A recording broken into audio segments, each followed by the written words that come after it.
Welcome back. It's Bot Sadie again. Lesson 54, Ratio Word Problems in Saxon 8-7. So, ratio word problems, remember that ratios are basically like a fraction. It's a comparison between two numbers. So, for example, when we're looking at word problems, right, we're dealing with more of a story. So we have, in this first example, the ratio of parrots to macaws was 5 to 7. Now remember that you can write it with a colon, 5 to 7, or 5/7. Either way, means the same thing. The ratio of parrots to macaws was 5 to 7. If there were 750 parrots, how many macaws were there? So it's really important to look at the order in which things are mentioned. So the first animal mentioned is the parrot, and the first number mentioned is the 5. So we know that the parrots correspond to the 5. So this equals parrots.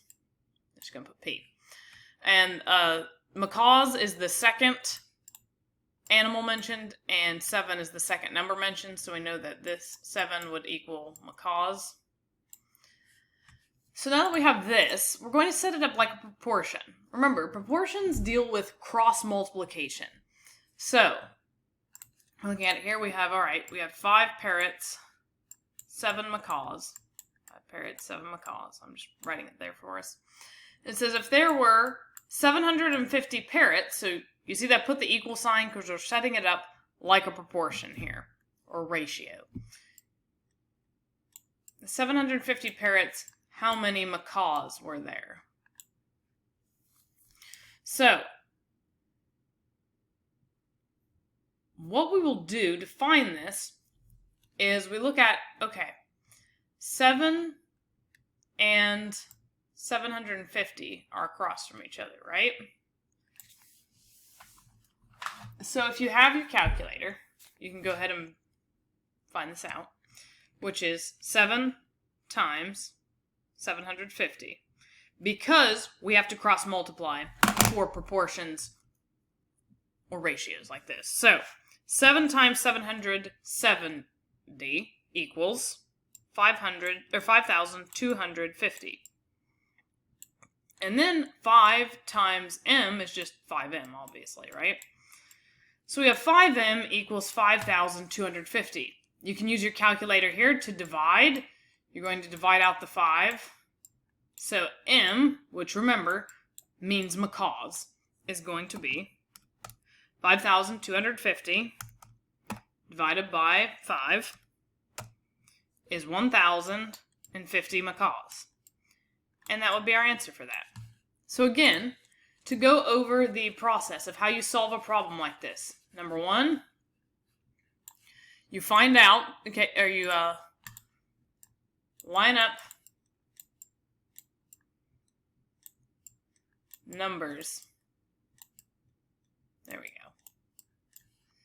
So you line up the numbers, meaning you look at the word problem, say, okay, what is being represented by what number here? Like parrots to macaws. Line numbers up. So you line numbers up, cross multiply, divide.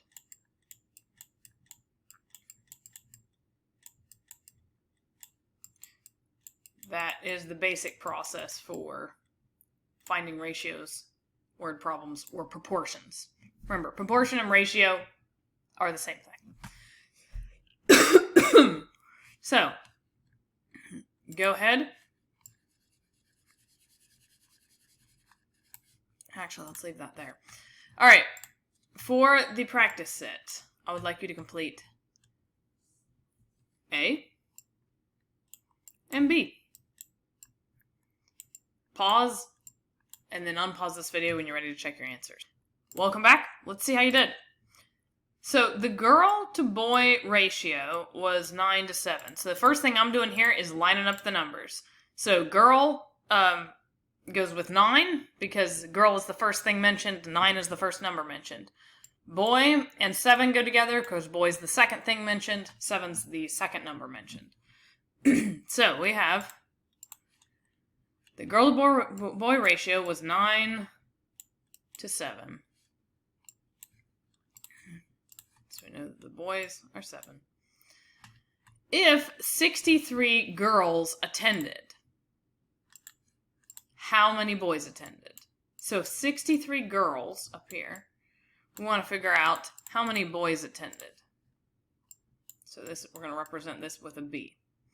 So now we cross multiply. So we have 7 times 63. We can plug that into the handy dandy calculator. 63 times 7 equals 441. And then if we cross multiply, we just get 9b. Divide, so we divide out the 9.